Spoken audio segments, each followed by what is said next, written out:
오늘 하나님께서 우리에게 주시는 말씀은 시편 92편 14절 말씀입니다. 한 목소리로 봉독하도록 하겠습니다. 시편 92편 14절 함께 봉독합니다.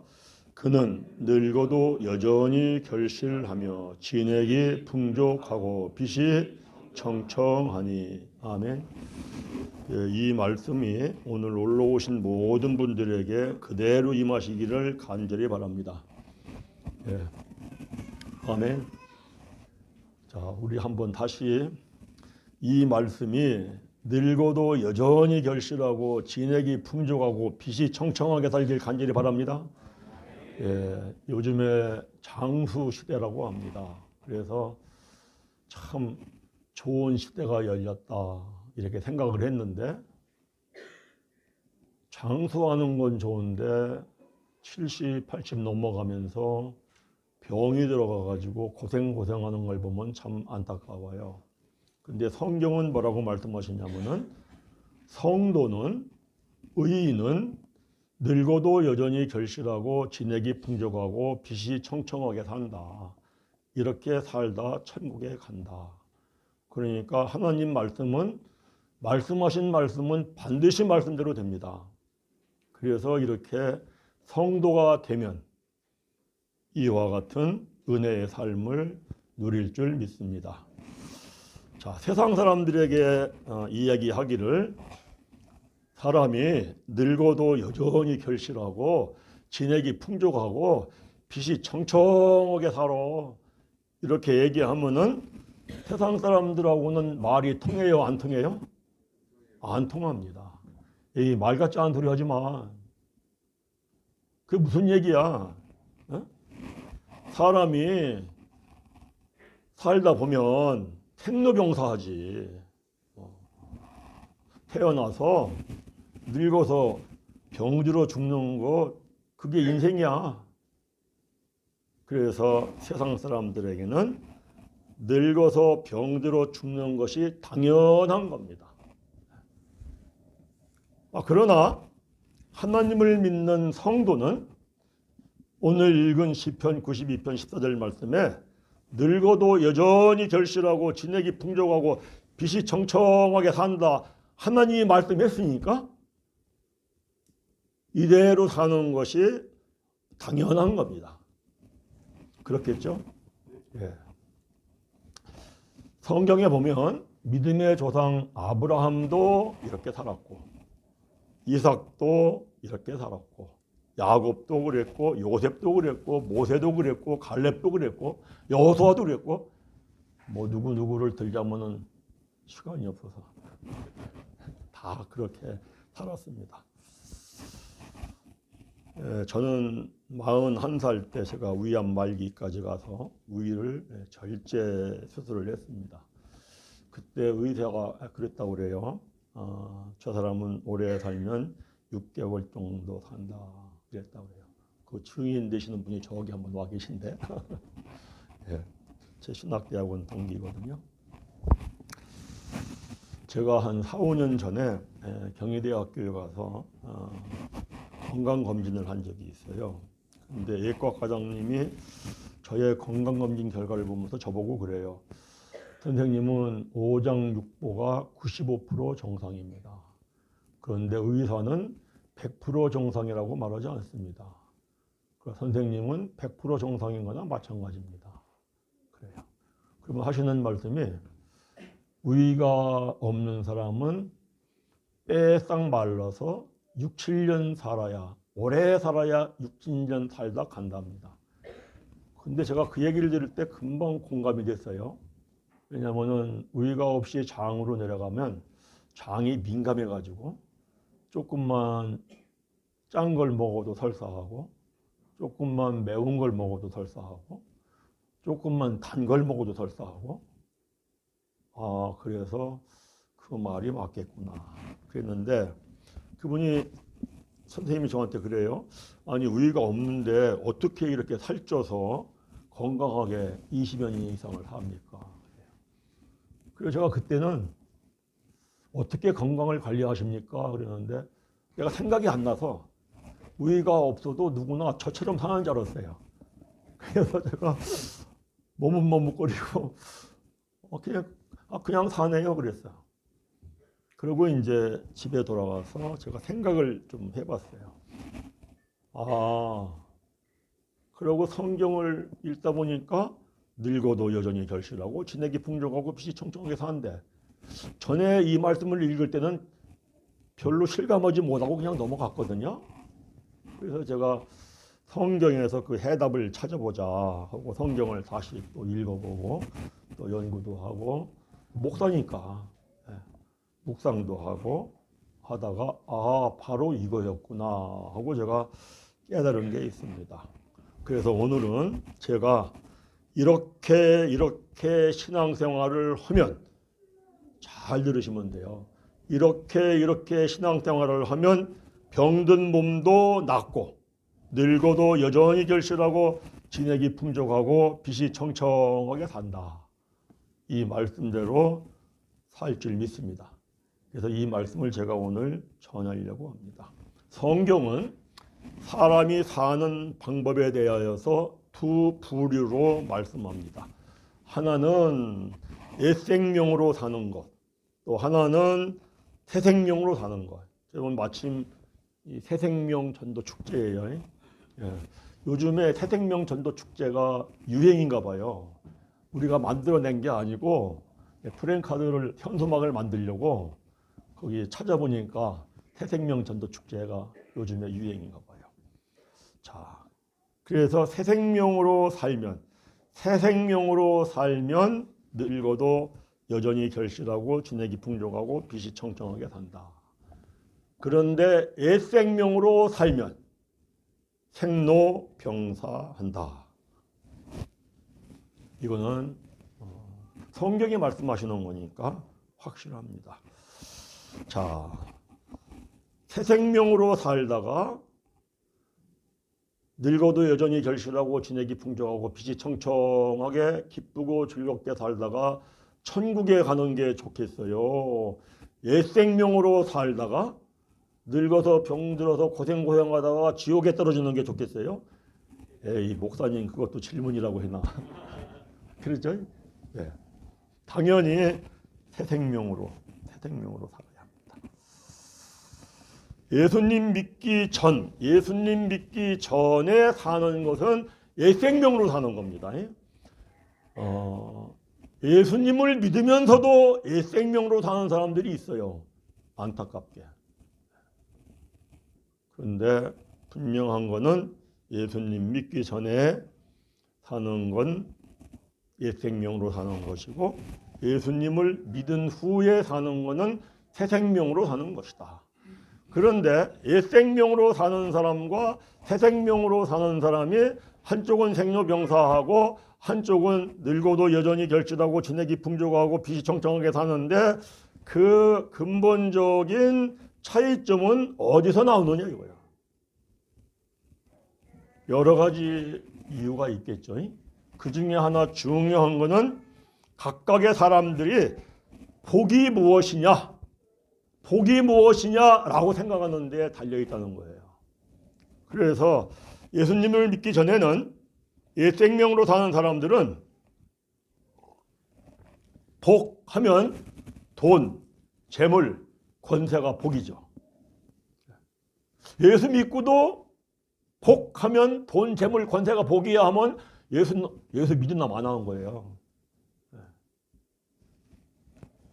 그래서 예수 믿기 전에는 큰 돈을 모으고 재물을 모으고 큰 권세를 잡으면은 세상을 이기고 승리한다고 생각합니다. 그래서 그냥 힘써서 악착같이 돈과 재물을 모으고 권세를 잡으려고 하다 보면은 근심, 걱정, 불평, 불만, 원망, 시기, 질투, 분노, 스트레스가 끊이지 않습니다. 그런데 이것들은 전부 다 사람을 죽이는 사망 권세입니다. 근심, 염려, 걱정, 불평, 괴로움, 스트레스, 분노, 크고 작은 차이는 있지만은 모두 다 죄고 모두 다 사람을 죽이는 사망 권세이다. 그러면 사망 권세인 근심과 염려와 걱정과 불평과 불만과 원망과 시기, 질투, 다툼, 분노, 스트레스가 어떻게 사람을 죽이느냐 이거예요. 성경에 보면은 시간 관계상 그냥 제가 말씀만 드립니다. 잠언서 15장 13절 보면은 근심은 심령을 상하게 하는 것이니라 그랬어요. 또 잠언서 17장 22절에 보면은 근심은 뼈를 마르게 하는 것이니라. 또 디모데전서 6장 10절을 보면은 근심은 자기를 찌르는 것이다. 그랬어요. 이 말씀들을 종합하여 정리해 보면은 근심, 걱정, 불평, 원망, 시기, 질투, 분노, 스트레스를 받을 때마다 크고 작은 차이는 있지만은 계속 자기 심령을 찔러. 그래서 자기 심령이 상하고 썩어요. 또 계속 자기 뼈를 찔러. 그래서 뼈를 마르게 하고 뼈를 상하게 하고 뼈를 썩게 해요. 그래서 이렇게 10년, 20년, 30년, 40년 이렇게 살았으니 얼마나 심령이 썩어 있고 얼마나 뼈가 상해 있겠냐고요. 그래서 60 넘어 70, 80 가면은 병이 납니다. 쌓여있기 때문에 병 나요. 그래가지고 병원에 가가지고 검사합니다. CT 검사하고 MRI 검사하고 이 검사하고 저 검사하고 병명이 나와요? 안 나와요? 안 나와요.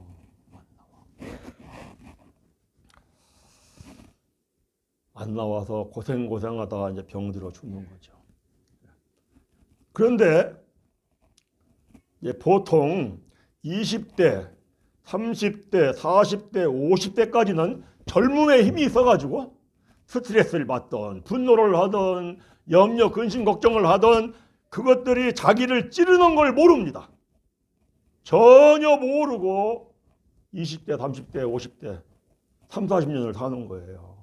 그런데 이미 자기 심령을 그저 20년, 30년, 40년 찔러서 심령은 심령대로 상하고 썩어 있고 뼈는 뼈대로 상하고 썩어 있고 그래서 늙어서 병들어가지고 고치지도 못하고 고생하다가 생로병사합니다.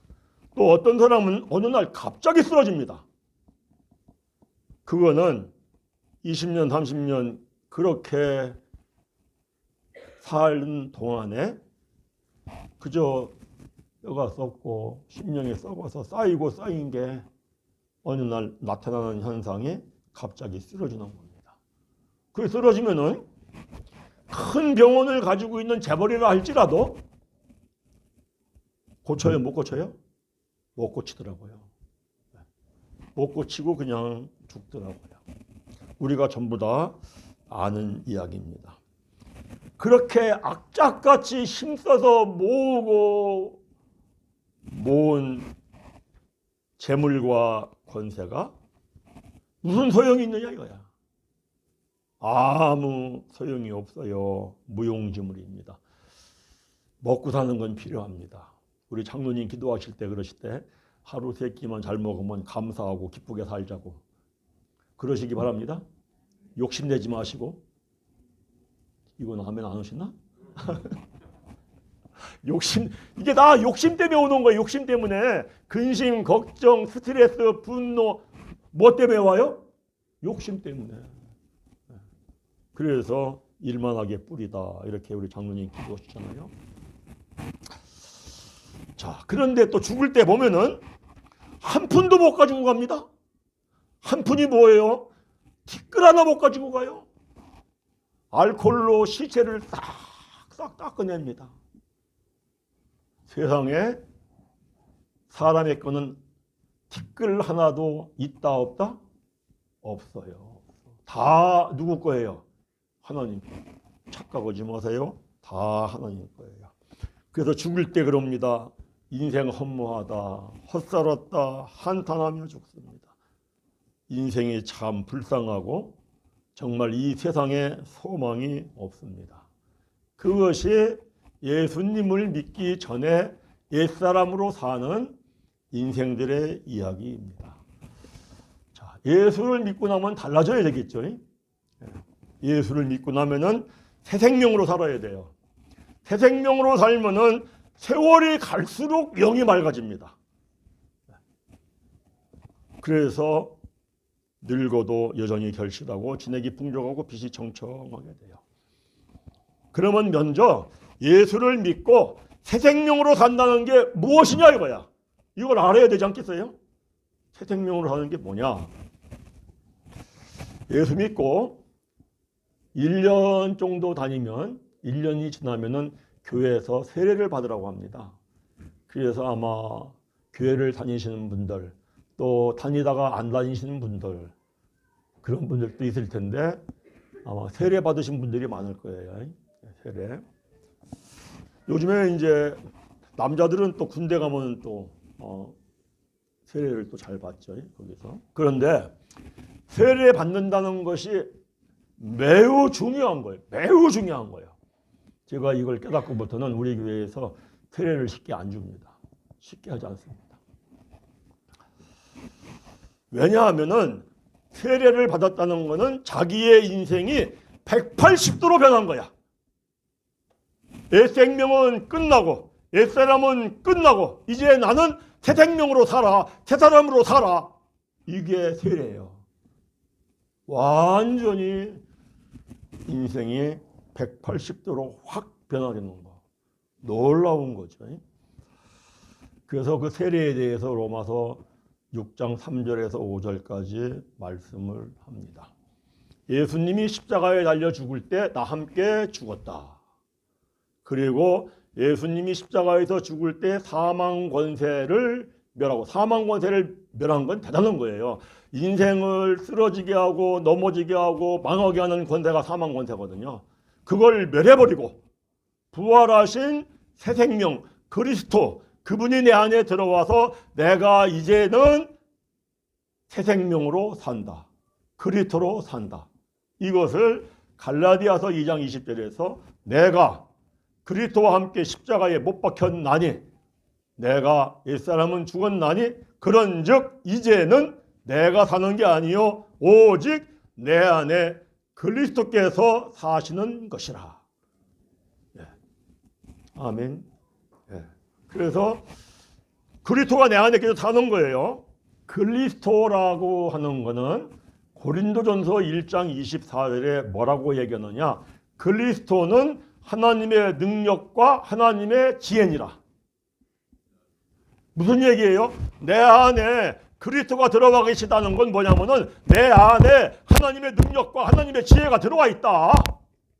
그래서 내가 죽으면 새 생명으로 살면 하나님의 능력과 하나님의 지혜로 산다. 엄청난 거죠. 엄청난 거예요. 시간이 제약이 돼가지고 구체적으로 설명할 수가 없는데 창세기 1장 26절에서 28절 보면은 그 말씀을 감춰진 뜻으로 깨달으면은 하나님이 사람에게 주신 복은 하나님의 능력과 하나님의 지혜이다. 이게 하나님의 능력과 지혜를 줬다라 그런 이야기는 안 써 있어요. 그래서 그 말씀을 뜻으로 깨달아야 돼요. 거기에 보면은 하나님이 사람을 하나님의 형상으로 지으셨다, 형상으로 지으셨다, 형상으로 지으셨다는 얘기를 3번을 해요. 근데 성경에서 3번을 반복해 얘기하는 건 극히 드물어요. 매우 중요하다 그거죠. 그리고 28절에 하나님이 사람에게 복을 주시되 그랬어요. 뭐가 복이다 말하지 않고 복을 주시되 그랬어요. 그리고 생육하고 번성하고 땅에 충만하라, 땅을 정복하라, 천지 만물을 다스려라 이랬어요. 그럼 그 복이 뭐냐 이거예요. 복이. 그 복이. 하나님이 사람을 하나님의 형상으로 지은 게 복이에요. 하나님의 형상이 뭐냐? 고린도후서 4장 4절 보면은 하나님의 형상은 그리스도다 그랬어요. 그럼 아까 제가 말씀드렸죠? 그리스도는 뭐다? 하나님의 능력과 하나님의 지혜다. 고린도전서 1장 24절에. 그러니까 하나님이 사람을 지을 때 사람 자체를 하나님의 능력과 하나님의 지혜가 있는 존재로 지었어요. 엄청난 거죠. 그리고 하나님이 사람을 시험을 해봐요. 정말 하나님의 능력과 지혜가 있나 없나 시험을 해봐요. 어떻게 시험하느냐? 창세기 2장을 보면은 하나님께서 동물을 하나하나 져가지고 아담한테 보내요. 아담아, 너 이름을 줘라. 그런데 거기 뭐라고 하냐면 하나님이 아담을 시험하여 이랬어요. 그래서 아담이 이렇게 보면은요, 깡충깡충 뭐가 하나 뛰어와요. 딱 보고, 아, 저거는 하나님이 저 동물의 이름은 하나님이 지키를 토끼라고 적구나. 하나님이 뜻이 저 동물의 이름은 토끼구나. 그래서 너는 토끼. 그러면 이제 가요. 그 다음에 이제 어슬렁 하나 뭐가 큰 동물이 귀여워요. 이렇게 보니까 아, 너는 하나님이 내 이름은 코끼리라고 지은 게 하나님 뜻이구나. 너는 코끼리. 그 다음에는 우엉 하면서 사자가 와요. 그리고 너는 하나님이 너에 대한 뜻은 사자. 다 동물을 줘요. 이름을 짓는데 하나님이 한 번이라도 야, 아담아 너 그거 아니야 한 적이 없어요. 그러니 사람이 하나님의 능력과 지혜를 지닌 존재로 지은 거죠. 그랬는데 아담이 선악과를 따먹는 죄를 지음으로 말미암아 죄 때문에 하나님의 능력과 지혜를 잃어버려요. 그랬는데 예수님이 오셔가지고 십자가에 죽으시고 부활하심으로 우리 죄를 다 사해 주신 줄 믿습니다.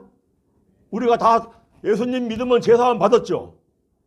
그러면 죄사함을 받았다? 죄 때문에 하나님의 능력과 지혜를 잃어버렸는데 죄사함을 받았다? 그러면 하나님의 능력과 지혜를 다시 회복했다.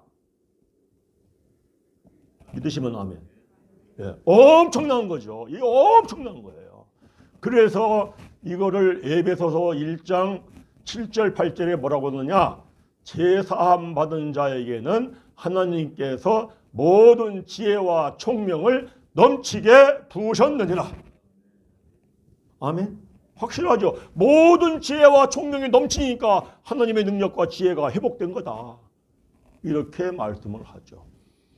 자, 사람이 IQ가 150만 돼도 천재로 대단한 인생을 삽니다. 그렇지 않습니까? 네. 그런데 이거는 IQ 150과 비교가 돼야 안 돼요. 비교가 안 돼요. 그 비교가 안 되는 예수를 믿고 세례를 받은 사람에게는 하나님의 능력과 지혜가 들어와 있다고요. 믿으시기 바랍니다. 그 자부심을 가지고 긍지를 가지고 사시라고요. 자, 그러면 왜 예수를 믿고 세례를 받은 성도들이 하나님의 능력과 하나님의 지혜로 못 사느냐 이거야. 당연히 살아야 되는데 왜 못 사느냐 하면은, 왜냐하면 예수를 믿고 처음 세례를 받은 성도들은 영적인 상태가 갓난아기예요. 갓난아기는 마귀를 이길 수 있다 없다? 없다. 그게 어디 써 있냐면은 요한일서 2장 12절 14절에 믿음이 성장하는 단계를 넷으로 구분을 해요. 갓난아기에서 아이로, 아이에서 소년으로, 소년에서 청년으로, 청년에서 아비로.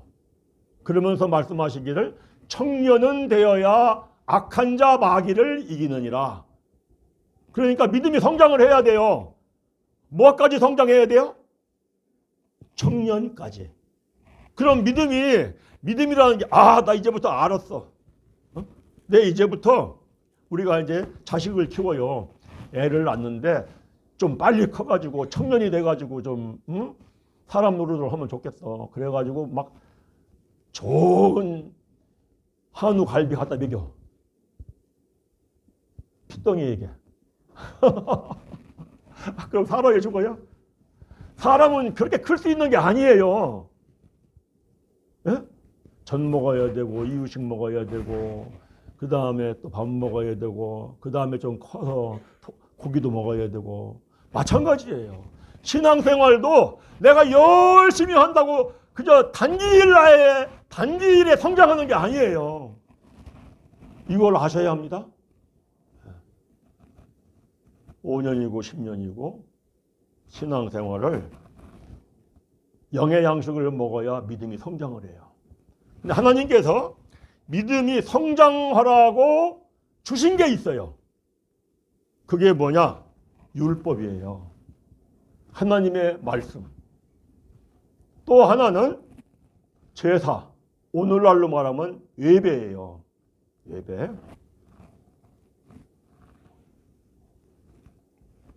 하나님께서 율법, 하나님의 말씀을 주신 목적은 죄를 깨닫게 하기 위함이다. 이게 매우 중요한 얘기입니다. 하나님께서 제사, 예배를 제정해서 주신 목적은 죄를 사함받기 위함이다. 아멘. 그래서 예배는 왜 드리느냐? 말씀을 듣고 죄를 깨닫고 회개하고 제사함 받고 성령을 선물로 받으려고 드리는 게 예배예요.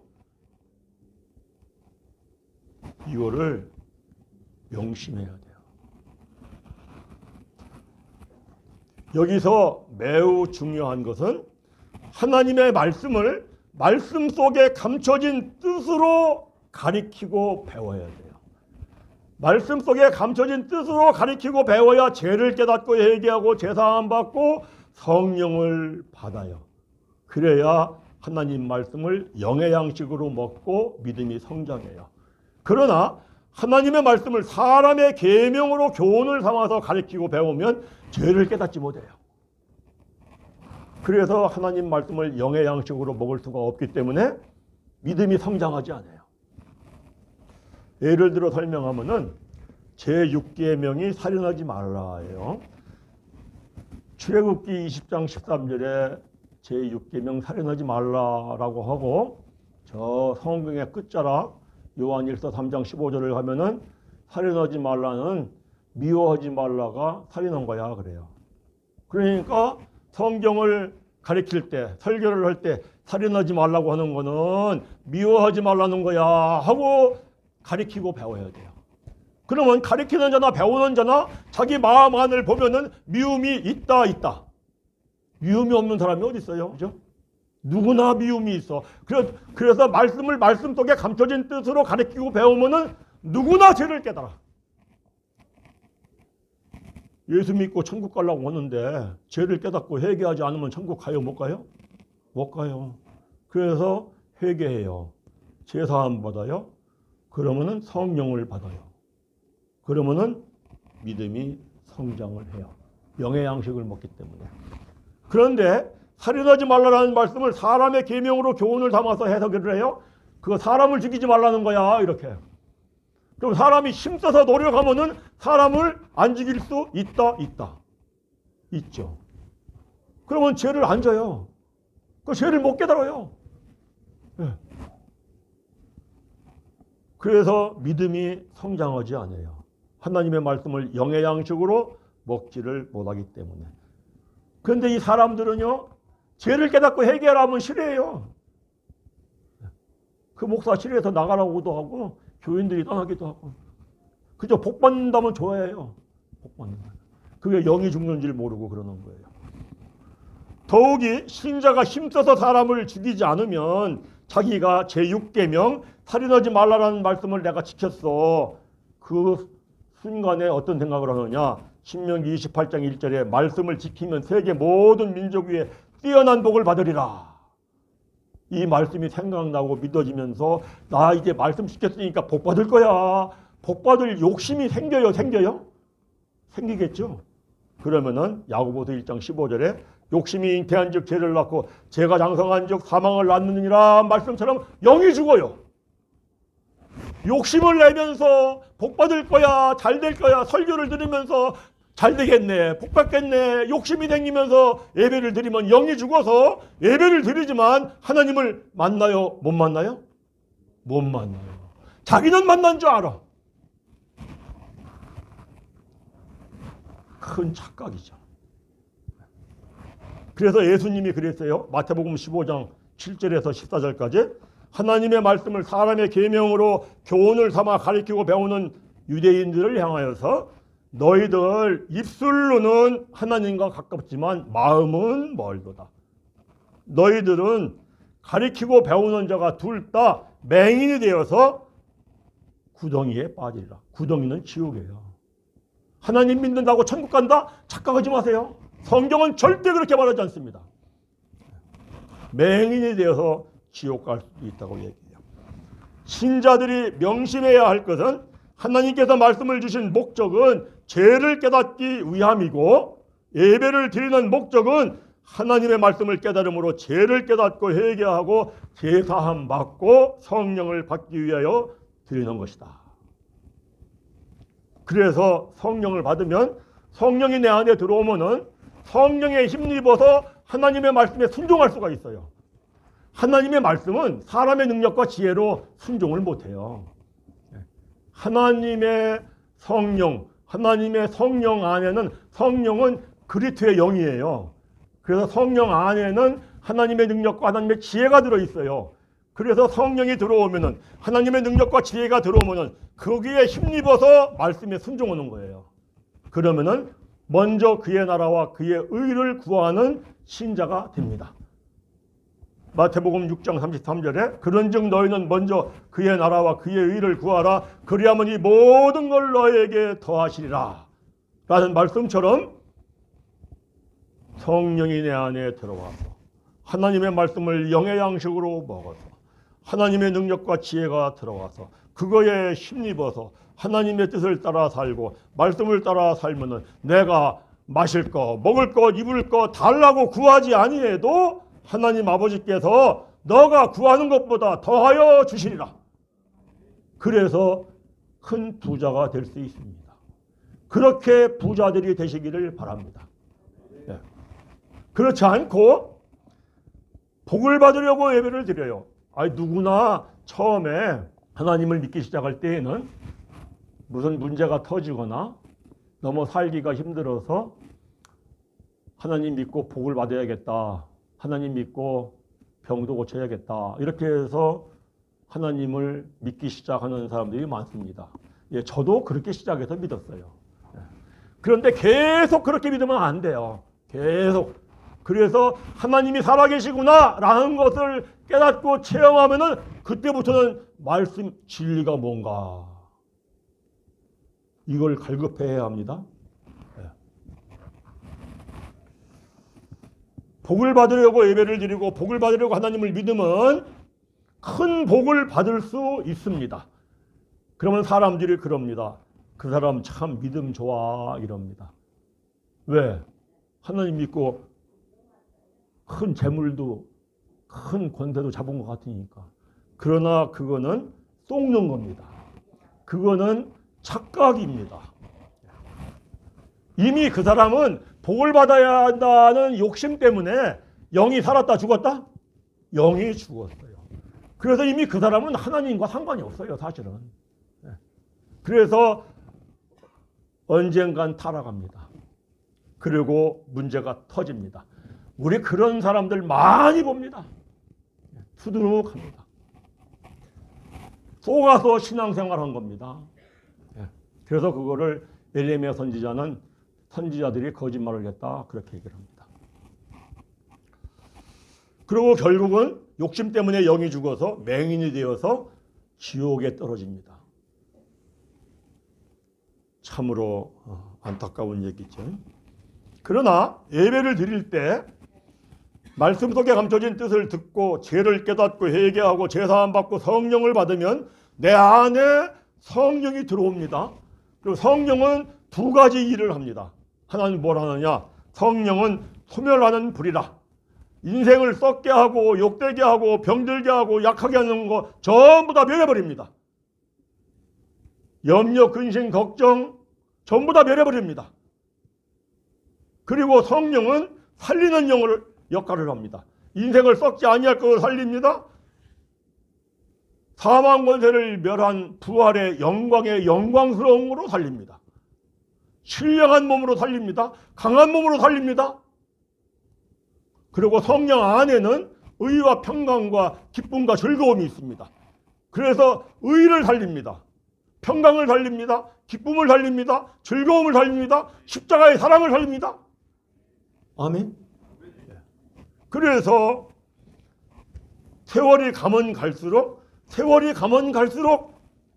그렇게 신앙생활을 하면은 영이 순수해지고 깨끗해집니다.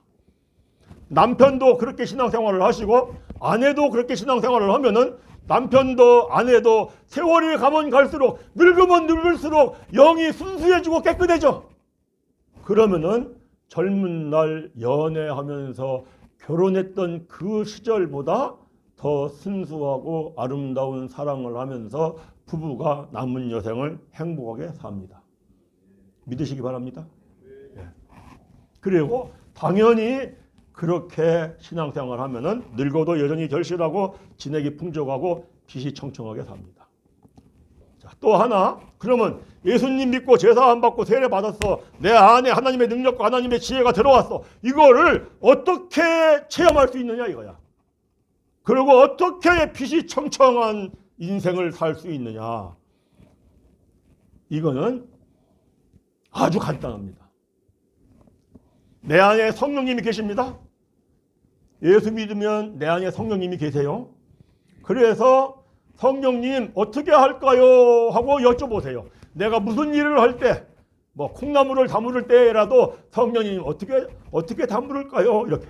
무슨 일을 하든 크든 작든 무슨 일을 하든 성령님 어떻게 할까요? 하면 성령님이 가르쳐 주시고 생각을 줍니다. 그런데 성령님의 생각과 내 생각은 정반대입니다. 성령님의 생각은 하나님의 생각, 내 생각은 육의 생각, 하나는 영의 생각, 하나는 육의 생각. 그래서 이사야서에서 53장에 그럽니다. 하나님의 생각과 사람의 생각은 하늘과 땅이다.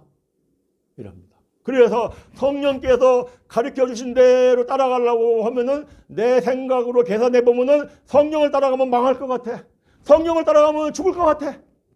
그래서 따라가지 않고 내가 성령을 따라 살지 않기 때문에 내 안에 하나님의 능력이 있는지 없는지 체험을 못합니다. 그런데 나는 어차피 천국을 가려면 성령을 따라 살다 가야 천국을 가. 어차피 인생은 죽는 거, 죽으면 죽으리라 하고 내가 성령을 따라 살면 예수님이 뭐라고 했습니까? 마태복음 16장에 누구든지 나를 위하여 죽고자 하느냐 너는 살리라. 살리라 엄청난 얘기입니다. 망하고 무너지고 죽어야 할 자리에서 다시 회복돼서 살아나는 거야.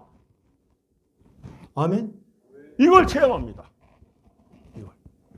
그래서 내가 믿음이라는 건 뭐냐? 이걸 체험하면서 믿음이 확실히 생깁니다. 이걸 체험하면서 말씀이 말씀대로 되는 것이구나. 이걸 믿습니다. 그래서 로마서 1장 17절에 믿음으로 믿음에 이르게 하나니 오직 의인은 믿음으로 말미암아 살리라. 아멘. 그리고 내가 이걸 체험하면은 내 안에 하나님의 능력이 들어있구나. 하나님의 지혜가 들어있구나. 이 청년 정도의 믿음, 아마 거기 가기 전에 소년 정도만 돼도 자기가 느끼고 합니다. 이건 놀랍네. 나는 청년들, 젊은이들 꼭 이렇게 사시기를 바랍니다. 저는 나이가 다 차가지고 깨달아서 꼭 이런 믿음 생활을 하시기 바랍니다. 그러면은 인생이 달라져요. 확 달라집니다. 그 사람 자신이 달라집니다. 삶에 대한 확신과 담대함과 엄청나게 인생이 달라집니다. 신앙생활은 이렇게 해라 한다는 것이 하나님의 뜻이고 하나님이 율법을 주시고 말씀을 주신 하나님의 뜻이고 목적이고 하나님이 예배를 제정하시고 만드신 하나님의 뜻이고 목적이고 믿으시면 아멘. 그러면은 그 사람은 다릅니다. 그런 사람들이 그럽니다.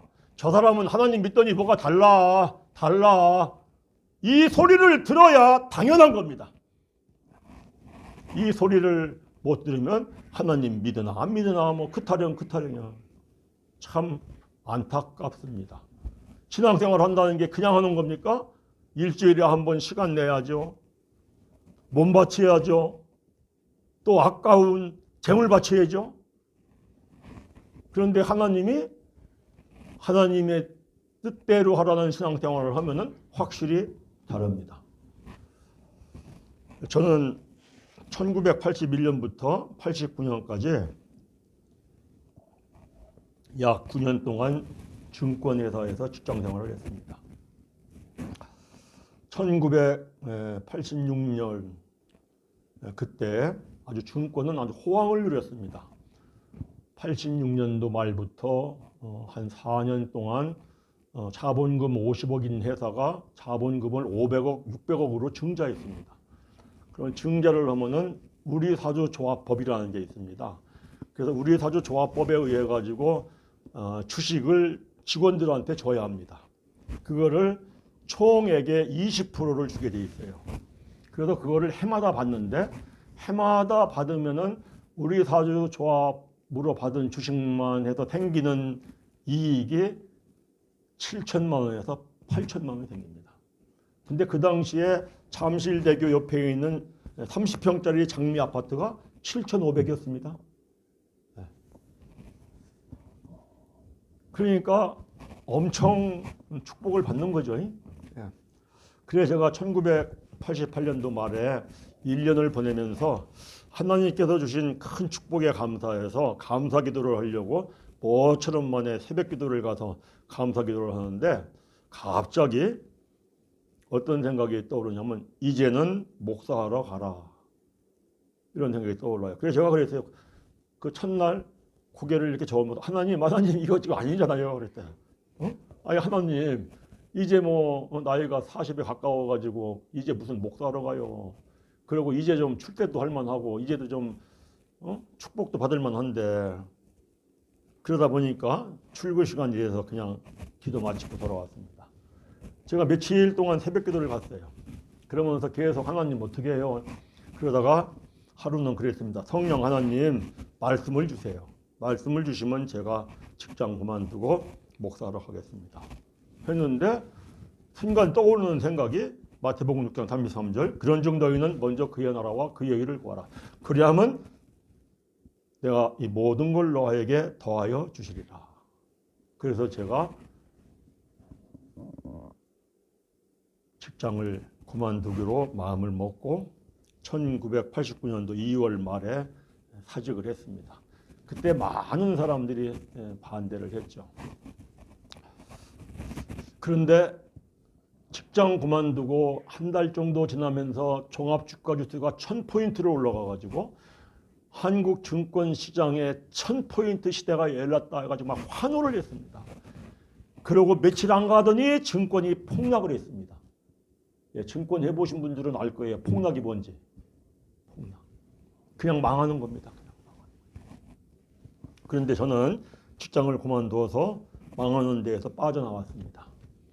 제가 이제 직장 그만둔 다음에 6개월에 한 번 정도 제가 방학이 되면은 제가 다니던 회사를 가가지고 전도를 합니다. 그러면 제가 가면 그래요. 기적의 사나이가 왔다고. 확실한 게 뭐냐? 반드시 하나님의 말씀대로 됩니다. 믿으시면 아멘.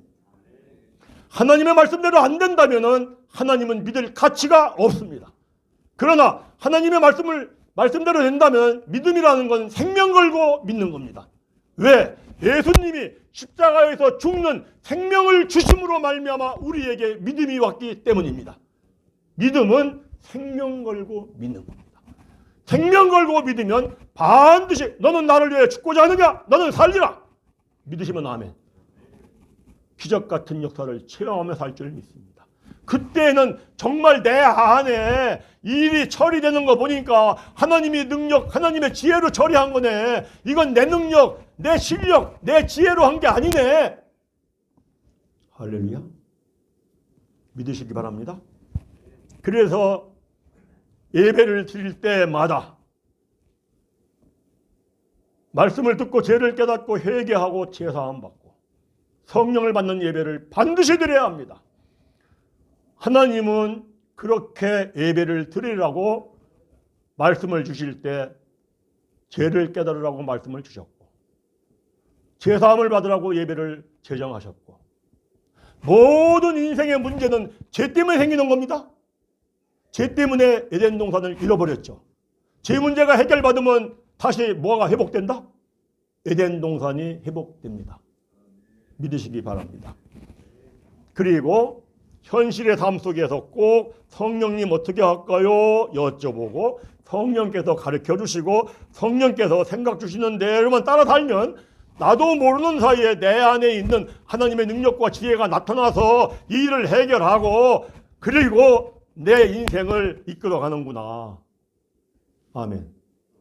그러고 그렇게 신앙생활을 하며 살면은 남편과 아내가 늙으면 늙을수록 영이 맑아서 순수하게 아름답게 살아가며 살 줄 믿습니다. 세상 사람들은 그럽니다. 늙으면 남편 아내 서로 저 왼수 이러죠. 그건 세상 사람들 얘기고 하나님을 믿는 사람들의 얘기는 늙으면 늙을수록 아름답고 순수한 사랑을 하며 삽니다. 그렇게 살다 보면은 그 인생은 당연히 늙어도 여전히 결실하고 진액이 풍족하고 빛이 청청하게 삽니다. 믿으시면 아멘. 우리 모두 저와 함께 이와 같은 하나님의 은혜가 충만히 입혀진 삶을 살기를 간절하게 바랍니다.